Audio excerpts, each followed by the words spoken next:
Valuable for you this morning, because what we're going to be working on is crafting your story. But it's more than just that. The opening pages of it is going to talk about how to begin a spiritual conversation, or give you some ideas about how to go about doing that, okay? So if you grab one of those, that will be valuable to you. I would even suggest that don't just get one for you as a couple, but get one individually, because your story is different from your mate's story, okay? For instance, Lori's story is not the same as my story. We got different stories. If a person could get to heaven because of how good they are, then that would be Lori. If a person gets to heaven by God's grace, that will definitely be me. Okay, so our stories are similar in that we both were not raised in the church, but our stories are as different as night and day when it comes down to how we have lived our lives prior to coming to know Jesus, okay? So that will be helpful to you. So let's, I'm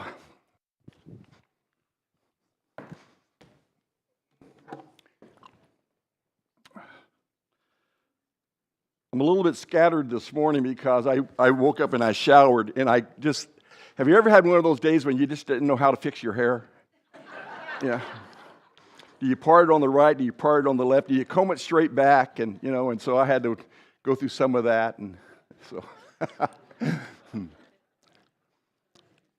So the other day, I woke. The other day I was getting ready to come to bed after, I think it was like might have been Sunday night, and I was getting ready to think about what I'm going to do on Monday on my day off, and I was thinking through that, and don't ask me why I did this. This is like after 12 o'clock at night or something, and I was looking at myself in the mirror as I was brushing teeth and all that good stuff, and I thought, boy, there doesn't look like there's much hair up there anymore. And so I grabbed a mirror and I turned around and I looked at the back of it, and I thought, there's hardly anything up there to even camouflage anymore, and so I might as well just do this. And so the next day I went down to the barber and said, okay, just take this all off. And so she did, and she says, you're right, there's not much up there to camouflage anymore. So anyway, it took her all of like 2 minutes to do it, and thank you very much, give me $25. So, okay, enough of that foolishness. So I think when you think about soul winning, and when you think about telling someone about Jesus, what do you think is the most difficult part of doing that? What's the most difficult part for you? Beyond fear, beyond maybe feeling judgmental or any of those things, or rejection or any of those kinds of things, what do you think is the most difficult part of getting involved in an evangelistic process? Becky? Okay. Becky said just getting started. By getting started, what do you mean? What? Okay. So she's getting started. What do I say? How do I begin this thing? Anyone else? Dick? Yeah. Opening your mouth and saying the first words. And as you might have recalled over the last 3 lessons on Sunday morning, predominantly, I've been talking about, I've been kind of have made a theme of 15 seconds. 15 seconds to be bold. 15 seconds where you just step out there, where you are going to risk, where you're going to make yourself vulnerable. But yeah, 15 seconds of boldness, 15 seconds to shine. You don't have a lot of time. Sometimes, I think one brother, Christian, said that, did you call it an elevator speech? Elevator pitch. An elevator pitch. And you might recall when I did the thing on 15 seconds to defend your faith, I showed you a person on an elevator, and they're on the elevator, and you're both strangers to one another, but the guy looks at the girl, and he sees that, or the woman, he sees that she is wearing a cross around her neck, a jewelry. And he asked her about it. He goes, so I see that you're wearing a cross. Are you a religious person? And I said to you, now she's got 15 seconds before the elevator door opens on the next floor. What are you going to say?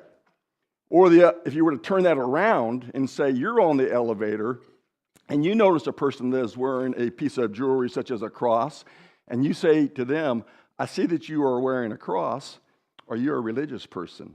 And now you're into a discussion, okay?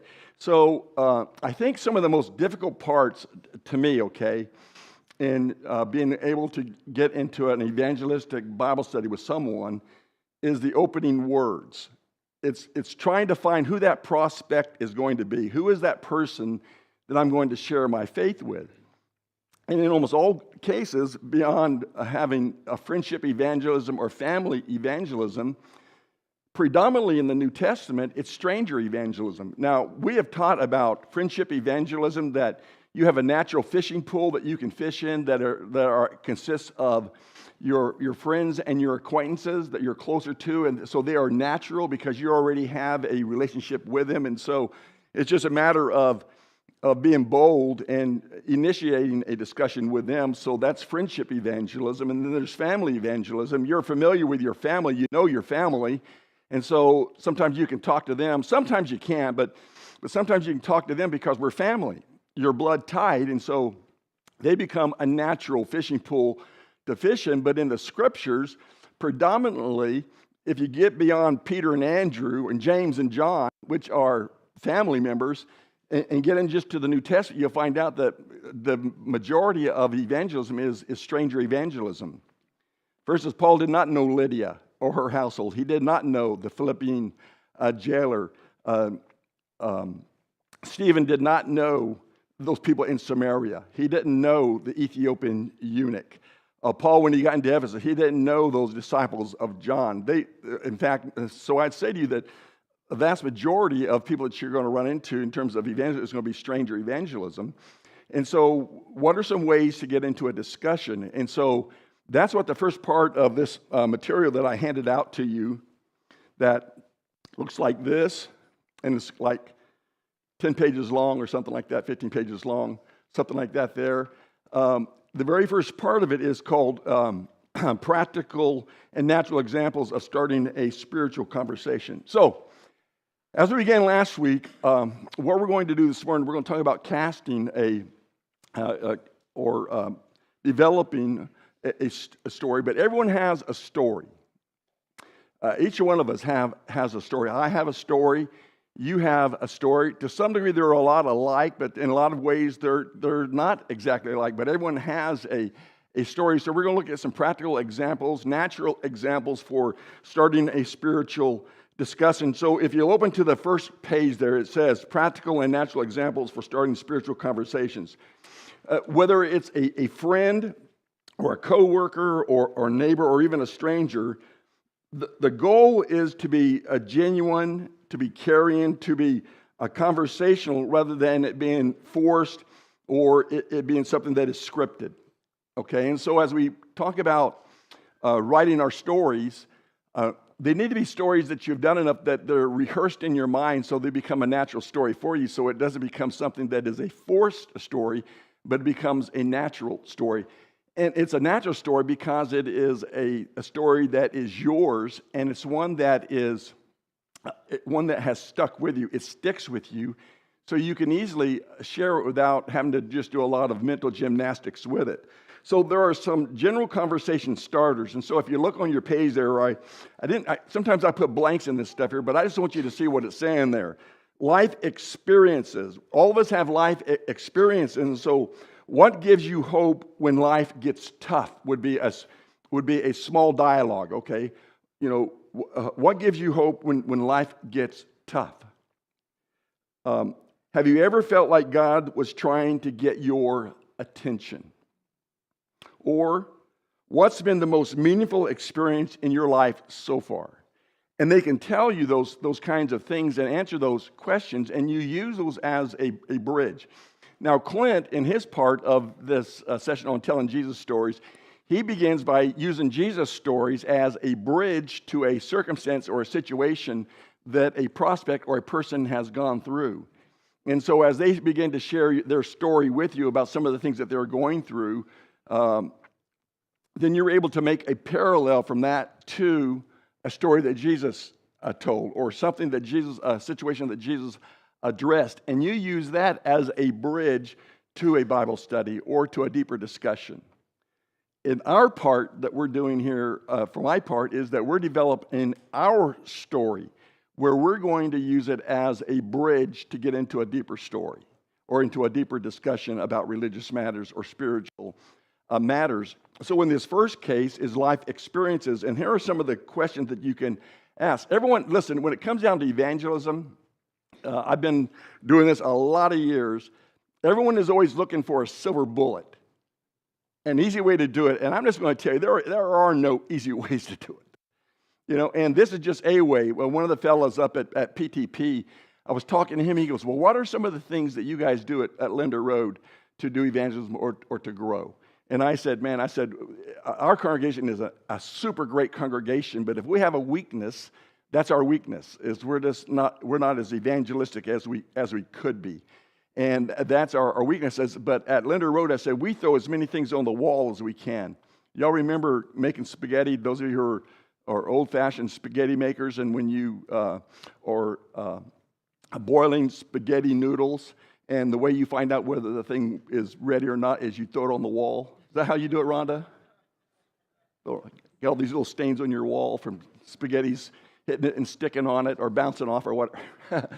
But that's the idea of throwing something on the wall. And so, I was thinking about all the things that we have thrown on the wall over the last 20-something years that I've been here.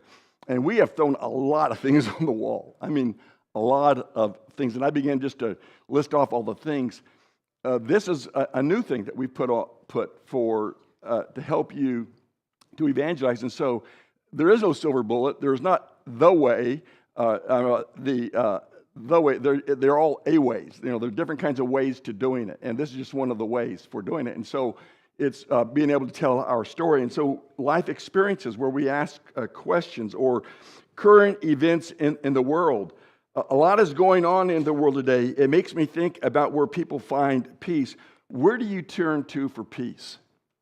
Have you seen all the things that are going on over in the Middle East? It's kind of really scary stuff, and to me, it just kind of takes a lot away of my peace. Let me ask you, where do you find peace in all this? See, just a natural conversation that you get into with people, personal interest.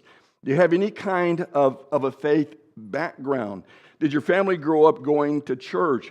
What do you think about prayer? Does it make a difference? On Sunday morning, if I see a person that has visited our congregation, and they come through the foyer, and I'm able to get away from whatever discussion I'm in, and I see them, I always talk to them about that. Always. And it's always, if you're a new person, I ask them, my name is Richard, and your name is what? Where are you from? Are you from around here, or are you just traveling through? Well, if they're traveling through, I'm not probably as aggressive. When I say aggressive, I'm not that aggressive, but if they're not, and they say, well, we live in the area, then I ask them, well, let me ask you. I said, do you have a church home? Are you looking for a place to belong? Do you have a relationship with Jesus? And then I might ask them, well, how did you become a Christian? And we get into a discussion like that, and I bridge from there. Where would you like to know more about Jesus? Well, I already know a lot about you. Would you like to know more about this congregation here? And so I get into discussions like that, and some of you that I've taught in here, you could probably attest that that's how we generally begin our conversation is like that. And so I try to find a bridge for them. Everyday situations. At work or at school, how was your weekend? I went to church and the message really got me to thinking about hope. Do you ever think much about your faith? By the way, the sermon this morning is about hope, okay? So it really fits really well there. You mentioned that you're stressed. Sometimes prayer has helped me to help when I feel like, prayer helps when I feel like that. Have you ever tried praying? Well, I'm not just all that interested in praying. Well, would you like to know more about it, what that's about? Praying is nothing but just talking to God. It's just having a conversation with God. You'd like to learn more about that or how to go about doing that.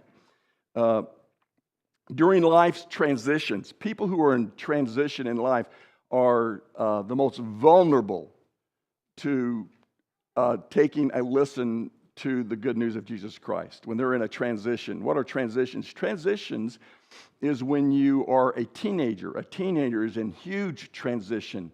When they go to college, they're in a huge transition. It's a new way of life as they enter into the college scene, and they're wondering, can I fit into this thing here? I'm a freshman going into a university. They're in a transition. When mamas have babies, parents, or when a couple has babies, they're in a transition. And now it's more than just about them. Now it's about them and their children. So they're in a transition there. If you lose a loved one, that is a transition. If you lose a job or you enter into a new job, that's a transition. If you move into a new place, a new area, you're in a transition. So people who are in transitions become more vulnerable or more apt to listen to what you have to say because life feels a little bit uneasy. So transitions are big ones. When someone shares a struggle and they've said that they're really going through this, says, I'll be praying for you about that. Is there anything else that I can help you with? And I think I mentioned to you that a couple weeks ago about Shelby and I being at a lunch somewhere, and the girl came up to us, and Shelby asked her, hey, is there anything, we're just a couple Christian guys, and we're getting ready to pray. Is there anything that we could pray for you about? And Shelby can tell you, she right away says, yes. And then she began to tell us what was going on in her life. And so I said to her, okay, well, listen, would you like to pray about that right now? And she just said, yes. And she stayed right at the table there, and I led her in a prayer. We had a prayer together with one another. Or back in Sevierville, Tennessee, we were back there, and the woman was working with us, and Wendell asked her about if she would like us to pray about anything, and yeah. And then she went on for like 15 minutes talking about things that are going on in her life. Obviously, it was at Cracker Barrel, so it was really dead in Tennessee at that time. And so she had a lot of time to talk, but she stayed around the table for like 15 minutes, and then we prayed for her. And so that was great. And then we introduced her to the Church of Christ and what we were doing there, and encouraged her to attend one there in Sevierville and see what was going on there. So, I'm on an airplane with a lady. I think I told you about that last week. I'm on an airplane with a lady going from Boise to Dallas. That's a 3.5-hour flight. And we talked about the scriptures for the whole entire time. So just general conversations and struggles. And some of what caused the one with the lady on the airplane was I could tell that she was not healthy. She was not a healthy person. She had been going through a fairly lengthy physical struggle. And so we talked about some of that and just a lot of different things. But so everyday situations, Bible-centered openings. That's the next page. I read something in the Bible this week that really encouraged me. Can I share it with you? If a person is in some difficult situation or whatever, here's a Bible passage that I've been reading about. Can I help you with that? Have you ever read what Jesus said about peace or forgiveness or hope? If you could ask God one question and be guaranteed an answer, what would that question be? Do y'all remember when we did the one question effort? And then that one question effort, you remember we put that thing all over Facebook. We put it on a bunch of billboards, and I think like 6 or 7 billboards in the valley here. And we just asked one question. And that one question, if you could ask God anything, what would that one question be? And from that one question, we developed 12 categories. And at the top of the questions that people wanted to know about concerning God was why did God take my loved one? Why did God take my child? Why? And that's the struggle of suffering and going through struggles in life. Or maybe the struggle of evil. Why does God allow evil in the world and things like that? So those things can help you with discussions. Simple bridge questions. Do you ever think about spiritual things? What do you believe happens after we die? I remember in one episode in the miniseries Lonesome Dove, Clara. Her husband had died, and they're out on the plane, and she had one of her hands was there. He's a Mexican guy. He's a hand, And she asked him this question, what do you think happens after we die? And his answer was, well, I don't know. I guess that's just it. It's over, And of course, for you and me would be, well, would you like to know more about what the Bible says about that, about, Jesus resurrected from the grave? And you can get into a discussion with a person over those kinds of things. What happens after we die? Well, I don't think anything happens. Well, would it surprise you to know that maybe something does happen? So anyway, so those are just kind of some natural openings that you can use. And I think one person came up to me one time and said, I don't know how to start a spiritual discussion. I'm not sure what the opening remarks were.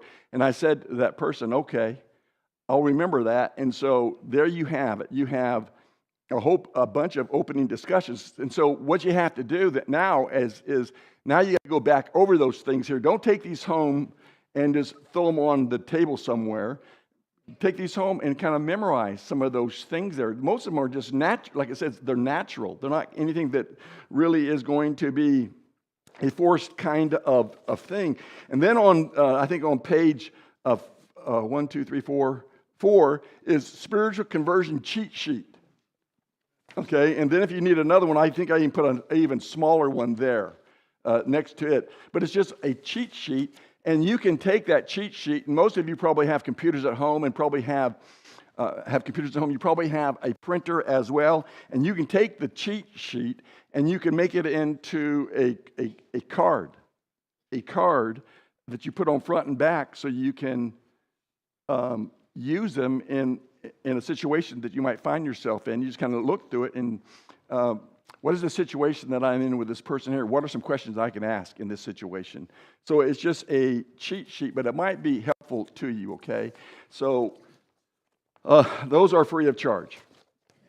So, but like I said, it's none of it is going to be easy. So you're going to have to do some work, so that you are ready when someone gives you an opportunity, that you take advantage of the opportunity. Just think of the idea of 15 seconds. 15 seconds, be bold. 15 seconds. 15 seconds, let your light shine. 15 seconds, defend your faith. Get into an explanation of your faith, and I think it would help you, okay? Okay, so let's now talk about crafting your story. How do we go about crafting our story? Well, on this thing here, it says, share your story. The beginning of your story. What was your life like before you encountered Jesus? Your encounter with Jesus, how has life been different since you encountered Jesus? So really, when you talk about crafting your story, it's got three elements to it.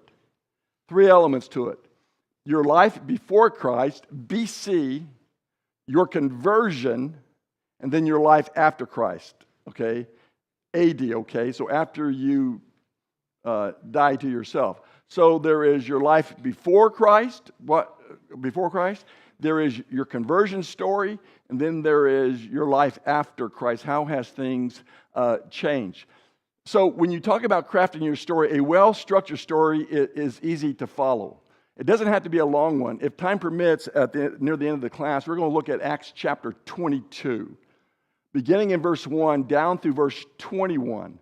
That's Paul's story before a group of Jews that he is his kinsmen that he's talking to. If you were to go to that story from verses 1 through 21, you'll see all three of these elements. You'll see Paul's life before becoming a Christian, how he became a Christian, and what part of his life was like after becoming a Christian.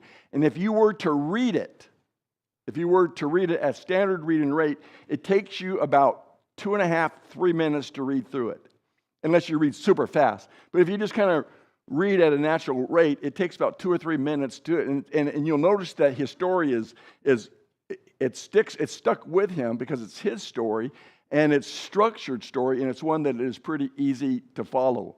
It focuses on a transformation. The idea of your story is I was like this, and now I'm like this, or I'm like that, and now I'm like this. My life has changed. It had a significant change involved. So what changed because of Jesus? So it's structured, easy to follow. It's transformational. and it needs to be kept simple. So you want to take out a lot of fluff. It doesn't have to be super wordy. It just has to be one that gets the facts out there. And the whole idea of getting the facts out there is you're trying to not tell your story. You're trying to get them to the story of Jesus in your life, what Jesus is about, so you can naturally bridge over to him, because that's who you're trying to get them in contact with. Not so much in contact with you, but in contact into a relationship with Jesus Christ. There are some practical guidance in it. Like I said, structure your story before Jesus. What was your life like? What struggles did you go through? What questions did you have? What was going on in your life before you became a Christian? So you just have to lay it out. Now, some of you, as we said before, are going to have different kinds of struggles or challenges. Some of you have a story that probably is a little bit more huge transitions or transformation happen, and others maybe not as much or as dramatic, but being saved from your sin is as dramatic as any drama that you can get into. Okay, whether you were raised in the church or whether you were not. And so, what was your life like before becoming a Christian? What have been some of the struggles and questions that you have that caused you to move in it? Meeting Jesus. How did you come to faith? How did you come to believe in Jesus Christ? What led you to him? That's part of your story. So your life before Christ, what were some of the challenges and struggles that got you to move forward to him? And then how did you come to faith? How did you come to believe in him? And that's going to be an important part of your story, because when you ask them their story, they're going to tell you their story, and you might see that your stories are different, and you would say, our stories are a little bit different. How do you think they are different? Would you like to talk more about that? Okay. After Jesus, before your relationship with Jesus, how you received Jesus, and then after, how has your life changed since? Even if you're raised in the church and you had that moment in your life where you decided that your faith was going to become your faith, how did that change the way you conducted yourself? How does it change the way you behaved? How did it change the way you looked at Jesus? How does that change the way you look at the church? There's a lot of transitional things that happen there. So how has your life changed since that? So our story may vary, but the format is easy to follow, okay? It's one that is easy for how was I, or how I was, what happened, and how am I now? So is that kind of lodged in your brain, this 3-point natural story that is your story that you can come up with? So how was I, what happened, how am I, and now? An example of that is open your Bibles to John chapter 1. John chapter 1. Here you see a story. This guy could easily tell his story. This man who was born blind, okay? And so we learn from verses 1 through 5, a man was born blind. As he passed by, Jesus saw a man blind from birth, and his disciples asked him, "Rabbi, who sinned, this man or his parents, that he would be born blind?" Jesus answered, "It was neither that this man sinned nor his parents, but it was so that the works of God might be displayed in him. We must work the works of him who sent me as long as it is today. Night is coming when no one can work. While I'm in the world, I am the light of the world." So that story there begins, it's a simple story. It begins with there's a man that was born blind. He gives us some of the facts that centered around it. Verses 6 through 7, Jesus made some mud, put it on his eyes, and told him to go wash it off. And you see that in verses 6 and 7. When he had said this, he spat on the ground, made it clay of spittle, applied the clay to his eyes, and said to him, "Go wash in the pool of Siloam," which is translated "sent." So he went, and when he came back, he was washed. He was washed clean. So now he can see. So if this guy here was telling his story, he'd be talking about that he had an encounter with Jesus, and that I was born blind. I was born blind from birth. I've never been able to see anything, but this man came up to me and he spat on the ground and made some mud of it, and he put it in my eyes and told me to go wash in the pool of Siloam. Have you ever wondered how long it took, how he got from where he was to the pool of Siloam? That's a long walk, by the way. I mean, if it's at the temple and he has to go all the way down the hill of Ophel, all the way down to the pool of Siloam, that's a pretty long walk to get there. So I've often wondered, did his family take him down there? Did his friends get him down there? But anyway, it says he went down there, and it says, and he washed, and he came back seeing. And then you notice, seeing, therefore, the neighbors and those who previously saw him, a beggar, were saying, is not this the one who used to sit and beg? Others were saying, this is he. Still others were saying, no, but it's one like him. He kept saying, I'm the one. I'm the one. And so he tells his story, okay? He'll be able to tell his story. And so that's an example of a person from his own experience in life is able to tell a story. And if you were to tell, you had been him and telling the story and say, I once was blind and Jesus gave me my sight. And my life has been completely different from that time. Everything is colorized in my life now. Do you know who Jesus is? And if he said no, then let me tell you about him. Let me tell you what he did in my life. Let me tell you about all the things he's done in other people's lives. So you see that story that there becomes very real. So when it comes to your story, make it a concise one. As you saw in the story that we just went through, it's 6 verses long. Okay, now it's going to take a little bit longer if you were to tell the story, but it probably is not going to take you very long, to do that. I think I already mentioned Paul's story. It takes him about 3 minutes to tell his story when he is defending it. So make it concise. It needs to be about 3 to 5 minutes long. It doesn't have to be a real long story. It has to be probably around 3 to 5 minutes long. You need to avoid unnecessary details. Over the years, I've looked at my story and I've tried to weed out things that probably don't. It means something to me, but it probably won't mean anything to them. Okay, so avoid unnecessary details. You're trying to create curiosity and interest. You're trying to bring them into your life so that not only do they think about your story, they begin to reflect on their story and how their story compares to your story. And that sometimes can lead you to a Jesus story that is parallel with their life story, or for them to ask questions about their story in comparison to your story. Okay, so it needs to be concise, 3 to 5 minutes long. Avoid details. You're trying to create curiosity and interest. They're going to be comparing stories. Okay, that's what you're trying to do with telling your story. Keep it Christ-centered. It is not about your journey. It's about what Jesus did. That's what you're wanting to see. Because you'll see that when you're telling your story, the stories may have a few different details to it, but all the stories do one thing. It leads you to Jesus. They all lead you to Jesus, okay? And then how Jesus has changed your life. So it's not about your journey. It's about what Jesus did. And I think that's what you have to remember when you're telling your story. 3 C's that might be helpful to developing your story is current. It's got to be current. It needs to be concise. And it needs to be Christ-centered. Current, concise, Christ-centered. That's most of it, okay?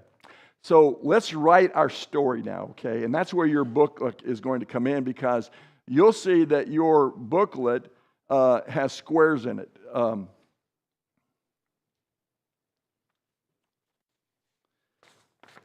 It's going to look like this, okay? And so you'll notice that there is a square in there for you to start writing your story in. Okay, so that's what that's for. So it's not a blank spot, just to have a blank spot there. It's to help you write a story. So when you look at it, if you use 3 handles, before Christ, conversion, after Christ. Okay, before Christ, conversion, after Christ. And so this one here, BC. So as you write your story, you just put BC down and begin to formulate your life before Christ. So here's an example of a gal who is telling her story, or maybe it's a guy. Where were you spiritually before receiving Christ, and how did that affect your feelings, your attitudes, your actions, your relationships? That's the question you're asking about your story. Where were you spiritually before receiving Christ? How did that affect you? How did that affect your feelings, your attitudes, your actions, your relationships? It might be all of those. It might be just one of those. But how did it affect it? So here's an example. As I grew up, my mom had a lot of fears and insecurities that were passed on to me. As a result, I did not feel like I could trust anyone. Okay, this is my story. Okay, so I wrote my story is, I wasn't raised in a church. In fact, I never set foot into a church building until I was like 18 years old. But I was brought up to live according to moral principles and to be a good person. But something was missing. I knew there was something missing in my life. See, that's the hook. Something was missing. Because some of them may have went through the same thing. If I were to ask how many of you were not raised in the church, you have a story about that. And if you're seeking, then you probably said, well, there's something that was missing here in my story. And that was really true about mine. I knew something was missing. I don't know what was missing, but I knew something was missing. If you were raised in the church, then your story is going to be a little bit different. What caused you to begin considering Christ and making your faith your own? What was it that did I decide that I love my dad's faith and he was a good man, or I love my mother's faith, she was a good woman. But what about my faith? When did I come in that changed my attitudes, my actions, my relationship for my own story? My own story.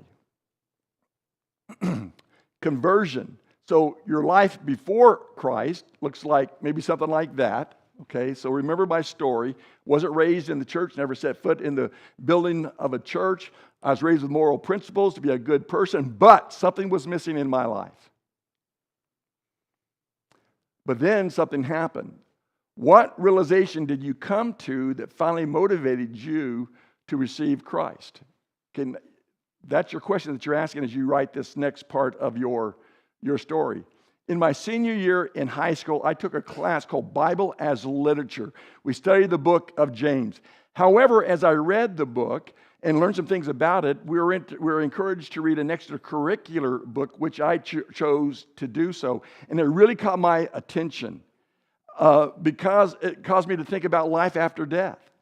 I can go more into detail about that, like after death. You see, I was raised during the Cold War where the nuclear destruction was a real possibility. So I began to question to myself, am I really ready to meet God?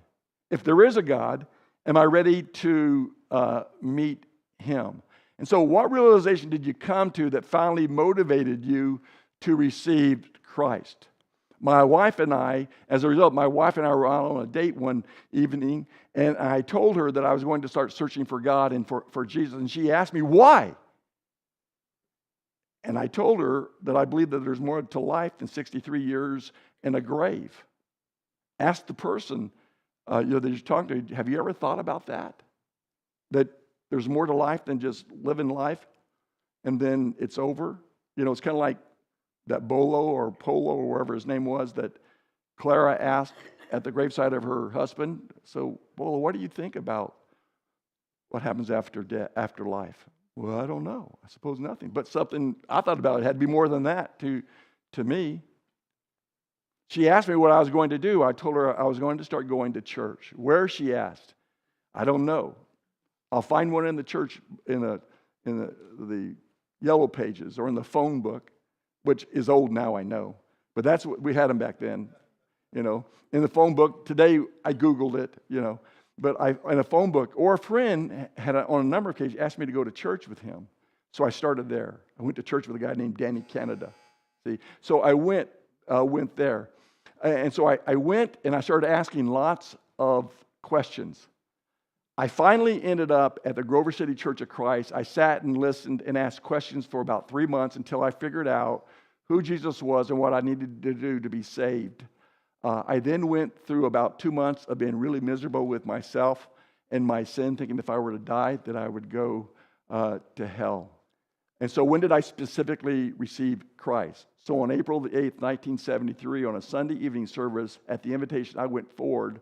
I was tired of my old life, wanting a new one, so I confessed Jesus Christ as the Son of God openly, and I was baptized in Him for the forgiveness of my sins. That's my conversion story. So here's my life before.